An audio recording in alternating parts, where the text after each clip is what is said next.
Good morning, students. Today we study chapter 3rd of chemistry, that is atoms and molecules. First of all, what is matter? Anything which occupies space and have mass is known as matter. So, now we have to study from where the word atom comes. First point is around 500 BC. BC means before Christ. Around 500 BC, Indian philosopher Maharishi Kannad postulated the theory that if we go on dividing matter, which in Hindi is known as Padarth, we will obtain smallest particle beyond which further division cannot be possible, which is known as परमाणु.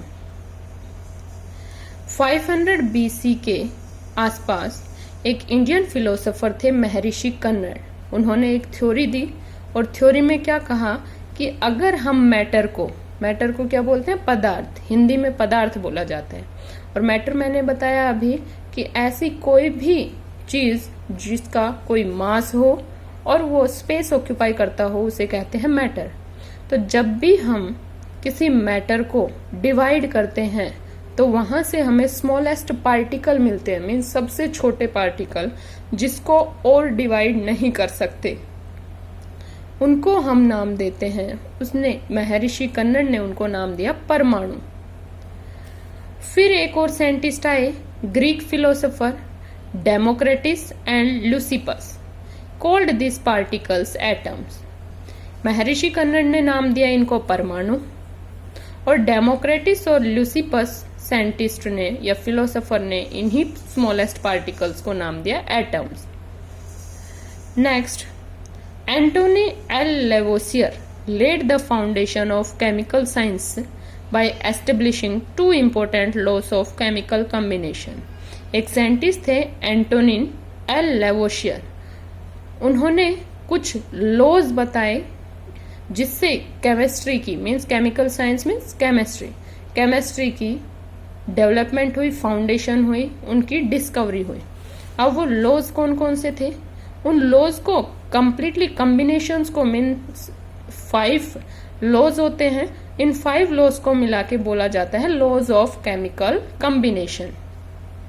This law established after the experiments by Lavoisier and Joseph L. Proust. 2 scientist थे, Lavoisier और Lewis L Proust. इन्होंने कुछ experiment किए. उन experiment के base पे इन्होंने कुछ लॉज की फॉर्मेशन की और वो लॉज हम अभी पढ़ेंगे. The chemical reaction between 2 or more substances give rise to products which is governed by certain laws are known as laws of chemical combination. Means जब भी 2 या 2 से ज्यादा सब्सटेंसेस में कोई भी रिएक्शन होती है, अब रिएक्शन होती है तो उनसे प्रोडक्ट बनते हैं. रिएक्शन हम कैसे शो करते हैं? मान लेते हैं A plus B and gives C.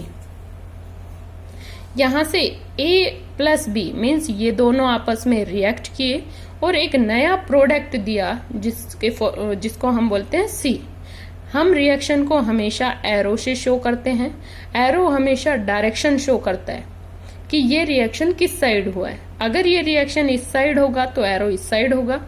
अब यहाँ से जो A और B मिलके C का फॉर्मेशन की है, तो जो आपस में रिएक्ट करते हैं उनको बोला जाता है रिएक्टेंट्स, एंड जो बाद में फॉर्मेशन होती है लास्ट में उनको बोला जाता है product.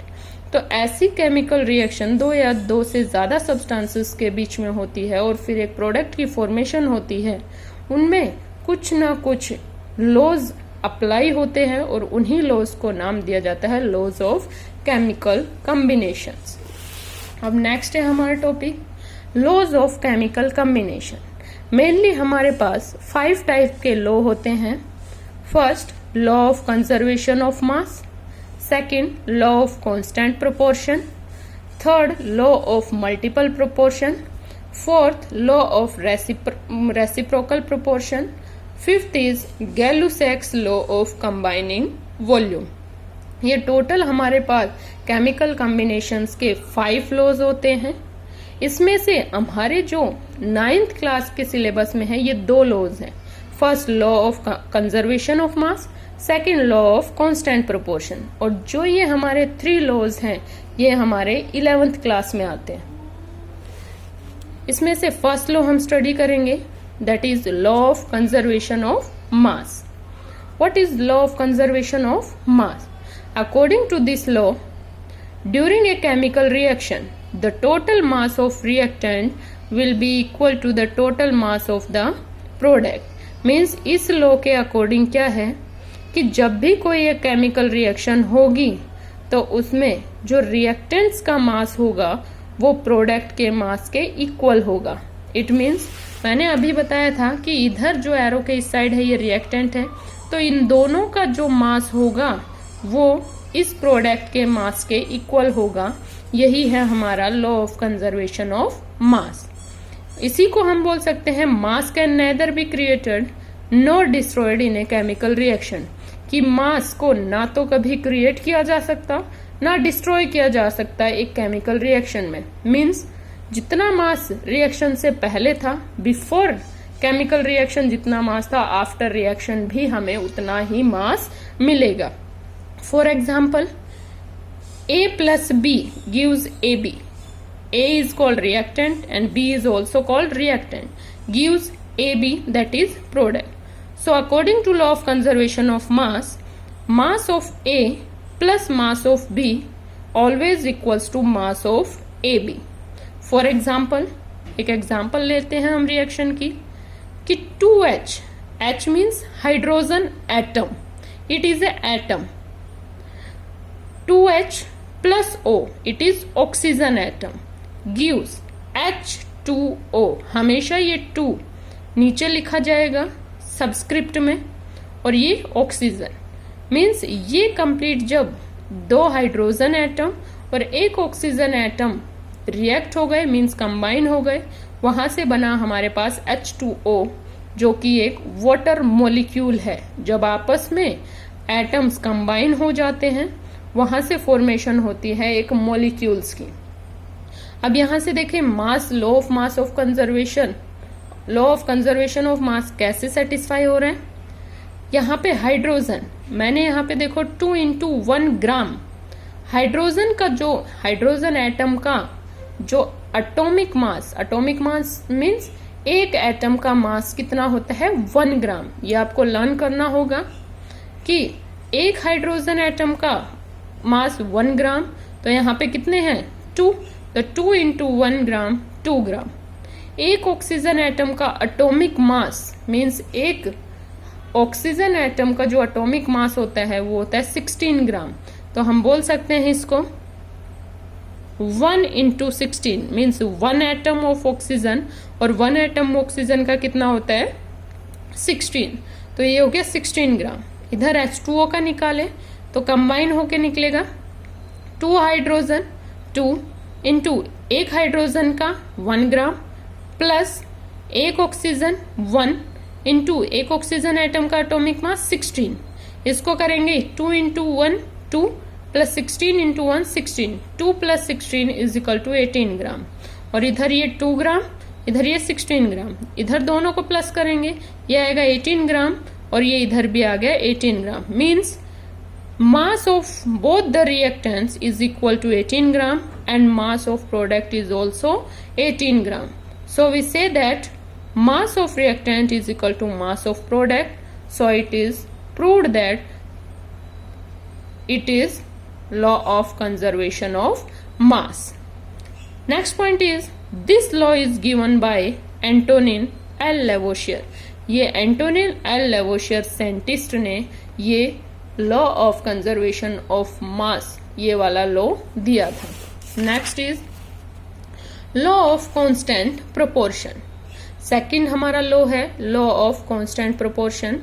According to this law, in a chemical reaction, compounds always contain the same elements present in definite proportion by mass irrespective of their source. Means कोई भी रिएक्शन हो उसमें कंपाउंड्स जो यूज हो रहे हैं उसमें सेम एलिमेंट होंगे और वो डेफिनेट प्रोपोर्शन में मीन्स फिक्स्ड रेशियो में होंगे बाय मास के रेशियो उसका सेम होगा इररेस्पेक्टिव ऑफ देयर सोर्सेस, चाहे वो किसी भी सोर्स से लिया हो। अब मैं आपको इसको समझाती हूँ कि मान लेते हैं कि वाटर का जो फॉर्मूला होता है वो क्या होता है H2O, मीन्स 2 हाइड्रोजन और 1 ऑक्सीजन एटम होता है कंप्लीट वाटर मॉलिक्यूल्स। अब ये पानी चाहे आप वेल से लें, चाहे आप रिवर से लें, चाहे आप लेक से ले, मीन्स कोई भी source, lake, well, river, tap, कुछ भी ले, फॉर्मूला तो यही होगा। मीन्स 2 H होंगे, 2 हाइड्रोजन एटम होंगे और 1 ऑक्सीजन एटम होगा। मीन्स कहीं से भी, तो यहाँ से क्या कहेंगे कि चाहे कोई भी सोर्स हो, जो कंपाउंड यूज हो रहे हैं उसमें जो एलिमेंट आ रहे हैं 2 हाइड्रोजन और 1 ऑक्सीजन, तो वही रहेंगे और प्रोपोर्शन भी यही रहेगा 2:1 का, मीन्स 2 हाइड्रोजन और 1 ऑक्सीजन होगा। और ये जो लॉ दिया था, ये किसने दिया था? It was given by Louis Proust. Louis Proust नाम के साइंटिस्ट ने ये लॉ दिया था। अब इसको हम समझते हैं। फॉर एग्जाम्पल, ये एक रिएक्शन दी मैंने, H2+O गिव्स H2O। यहां से एटॉमिक मास निकालते हैं हम। एटॉमिक मास एक हाइड्रोजन का कितना होता है? 1, तो यहां से 2 हाइड्रोजन एटम हो गए, तो 2 × 1 2 ग्राम। 1 ऑक्सीजन एटम है 1 × 1 का 16 ग्राम। यहां से कंबाइन में निकाला, 1 हाइड्रोजन का 1, तो 2 हाइड्रोजन है 2 प्लस 1 ऑक्सीजन का 16, ये हो गया 18। तो यहां से मैं बोल सकती हूँ कि 18 ग्राम ऑफ H2O, मीन्स ये कितना ग्राम हुआ? 18 ग्राम ऑफ H2O कैसे बना? 2 gram of hydrogen, 2 gram of hydrogen plus 16 gram of oxygen. Means इसी को मैंने इस टाइप से लिख दिया, 18 gram of water is equal to 2 gram of hydrogen plus 16 gram of oxygen atom. अब यहां से मैंने बोला कि जो डेफिनेट प्रोपोर्शन बाय मास, अब हमें मास का प्रोपोर्शन निकाला, मीन्स रेशियो निकालना है, तो हम रेशियो निकालेंगे mass of hydrogen upon mass of oxygen. Mass of hydrogen कितना आया हमारे पास? 2 ग्राम। मास ऑफ ऑक्सीजन कितना आया? 16। कैंसिल करेंगे, 1/8। अब इसी की हम क्वांटिटी बढ़ा देते हैं। क्वांटिटी मीन्स, अब मैंने यहाँ पे पहले 2 एटम थे हाइड्रोजन के, मैंने यहाँ पे 4 ले लिए। 2H2 प्लस O2, 1 ऑक्सीजन था, यहाँ पे मैंने 2 ले लिए।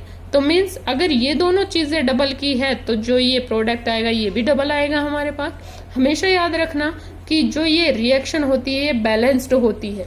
ये हम आगे 10th में पढ़ेंगे, बैलेंस्ड इक्वेशन। मीन्स अगर इधर 4 एटम है हाइड्रोजन के तो इधर भी 4 होने चाहिए, इधर 2 है तो इधर भी 2 होने चाहिए। ये बैलेंस्ड केमिकल इक्वेशन रहेगी, तभी ये केमिकल रिएक्शन या केमिकल इक्वेशन कहलाती है। ये हमारे 10th क्लास में है। अब यहाँ से देखिए, अगर 1 हाइड्रोजन एटम का कितना है? 1 ग्राम, तो यहाँ टोटल कितने हो गए? 2 × 2 4 हाइड्रोजन, 4 × 1 4 ग्राम। अब यहाँ से ऑक्सीजन मॉलिक्यूल है, 1 ऑक्सीजन मॉलिक्यूल में कितने एटम है? 2 ऑक्सीजन एटम, 1 का 16 है तो 2 का कितना हो जाएगा? 32 ग्राम। अब यहाँ से कंप्लीट का एक H2O मॉलिक्यूल का हमें पता है 18 ग्राम होता है, तो ये कंप्लीट कितने H2O है? 2। अब यहाँ से आ गया 36 ग्राम। अब यहाँ से देखिए 36 ग्राम ऑफ H2O, 36 ग्राम H2O हो गया, और ये कहाँ से मिला हमें? इसको हम लिख सकते हैं equals to 4 gram of hydrogen plus 32 gram of oxygen. अब यहाँ से भी हम रेशियो निकालेंगे, hydrogen upon oxygen, mass of hydrogen upon mass of oxygen. Hydrogen का कितना है? 4 ग्राम, ऑक्सीजन का कितना है? 32 ग्राम। कैंसिल करेंगे, ये आ गया 1/8। अब इसी की क्वांटिटी हम कम कर देते हैं, यहाँ था 18 ग्राम, यहाँ था 36 ग्राम, मीन्स डबल। अब यहाँ से हम इसके कंपैरिजन में हाफ कर देते हैं, मीन्स 9 ग्राम। यहाँ से देखो हाफ करेंगे तो यहाँ 2 एटम थे हाइड्रोजन के, यहाँ हो जाएगा 1, हाफ करेंगे तो। यहाँ ऑक्सीजन का 1 था तो यहाँ होगा हाफ। अब जब ये दोनों क्वांटिटी हाफ हुई है तो यहाँ पे जो प्रोडक्ट बनेगा इसके कंपैरिजन में ये कितना बनेगा? हाफ। तो यहाँ कंप्लीट एक वाटर मॉलिक्यूल बन रहा था, यहाँ इसका हाफ बनेगा। अब देखिए एक हाइड्रोजन एटम का कितना होता है? 1 ग्राम, तो 1 × 1 1 ग्राम। एक का ऑक्सीजन एटम का एटॉमिक मास होता है 16, तो हाफ कितना हो जाएगा? 8 ग्राम। और इधर से 1/2 और एक H2O मॉलिक्यूल का होता है 18, तो हाफ का क्या होगा 9 ग्राम। तो यहां से हम बोल सकते हैं कि 9 gram of H2O equals to 1 gram of hydrogen plus 8 gram of oxygen. अब फिर यहां से रेशियो निकालेंगे, mass of hydrogen upon mass of oxygen is equal to, और ये यहां से करेंगे कि 1 ग्राम हाइड्रोजन का मास कितना है 1 ग्राम और ऑक्सीजन का कितना है 8 ग्राम, रेशियो आएगा आपका 1/8। तो मैंने यही बोला था कि फिक्स्ड रेशियो होगा, कांस्टेंट प्रोपोर्शन होगा। तो आप तीनों केस में देख सकते हैं हमने क्वांटिटी कम या ज्यादा की थी वाटर मॉलिक्यूल की, लेकिन आप देखोगे रेशियो तीनों केस में सेम आएगा 1/8, 1/8 एंड लास्ट 1/8। तो यहां से क्या होगा कि कांस्टेंट प्रोपोर्शन आया, चाहे हम कितना भी उसमें इंक्रीमेंट कर दें वाटर मॉलिक्यूल या कोई भी मॉलिक्यूल हम ले सकते हैं। यहाँ पे मैंने वाटर मॉलिक्यूल का एग्जांपल लिया, आप अदर एग्जांपल भी ले सकते हैं। तो यहां से देखिए, this verifies law of constant proportion as the ratio of mass of hydrogen to oxygen is always same. Means इसी बेस पे, इस एग्जाम्पल से हमने ये प्रूव कर दिया कि कांस्टेंट प्रोपोर्शन आता है, मीन्स रेशियो जो होता है, जो उनमें एटम्स इन्वॉल्व होते हैं, मीन्स वाटर में कौन कौन से होते हैं, एक हाइड्रोजन और एक ऑक्सीजन, तो उनका रेशियो दोनों का हर केस में सेम आता है। अगर और कोई मॉलिक्यूल है, मान लो HCl है, तो उसमें हाइड्रोजन और क्लोरीन का रेशियो सेम आएगा। तो ऐसे चाहे सोर्स कोई भी हो, फॉर्मूला सेम रहेगा, उनका कंटेंट सेम रहेगा, उसमें जो एलिमेंट्स हैं वो भी सेम रहेंगे।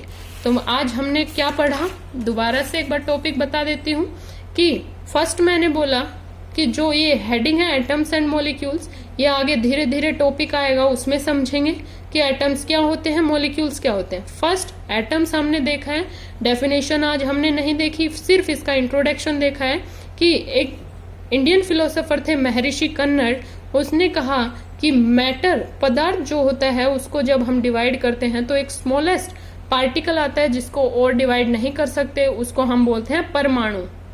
फिर ग्रीक फिलोसोफर्स आए, डेमोक्रेटिस और ल्यूसिपस, उन्होंने इन्हीं स्मॉलेस्ट पार्टिकल को नाम दे दिया एटम्स। फिर उसके बाद एंटोनिन एल लेवोशियर ने कुछ लॉज की फॉर्मेशन की, कुछ एक्सपेरिमेंट के थ्रू, और उन लॉज को नाम दिया law of chemical combinations. Chemical आ गया मीन्स रिएक्शन होगी, रिएक्टेंट्स रिएक्ट होंगे और एक प्रोडक्ट की फॉर्मेशन करेंगे, और उनमें कुछ लॉज अप्लाई होते हैं, उन्हीं लॉज को नाम दिया गया laws of chemical combination. 5 type के लॉ ऑफ कॉम्बिनेशन होते हैं। First law of conservation of mass, second law of constant proportion, third law of multiple proportion, fourth law of reciprocal proportion and fifth is Gay Lussac's law of combining volume. हमारे syllabus में 2 ही है starting के, बाकी जो 3 है वो 11th class में है। फर्स्ट है law of conservation of mass, law of constant proportion. According to law of conservation of mass, mass can neither be created nor be destroyed in a chemical reaction, or we can say that during a chemical reaction the total mass of reactant will always equal to the total mass of the product। Example से मैंने इसको prove कर दिया था, और ये law किसने दिया था, एंटोनिन एल लेवोशियर ने। नेक्स्ट हमारा आता है law of constant proportion. According to this law, in a chemical reaction compounds always contain the same elements present in definite proportion by mass irrespective of their source। Means हर एक chemical reactions में जो भी compound use होते हैं उसमें same element present होते, चाहे हम किसी भी सोर्स से ले लें। एग्जांपल मैंने बताया कि वाटर को चाहे हम टैप से ले, वेल से ले, लेक से ले, रिवर से ले, उसका फॉर्मूला H2O ही होता है। 2 हाइड्रोजन होंगे, एक ऑक्सीजन होगा, चाहे हम किसी भी सोर्स से उसे लें। इसको, इस लॉ को किसने दिया था, लुइस प्रूस्ट नामक साइंटिस्ट ने इस लॉ को फॉर्मेशन की थी। एग्जाम्पल से मैंने समझा दिया कि चाहे कोई भी केस लें, चाहे क्वांटिटी हम बढ़ा दें या कम कर दें, रेशियो मास का क्या आता है, सेम आता है जो उसमें एलिमेंट्स होते हैं। Right, that's all from my side. Thank you and have a nice day.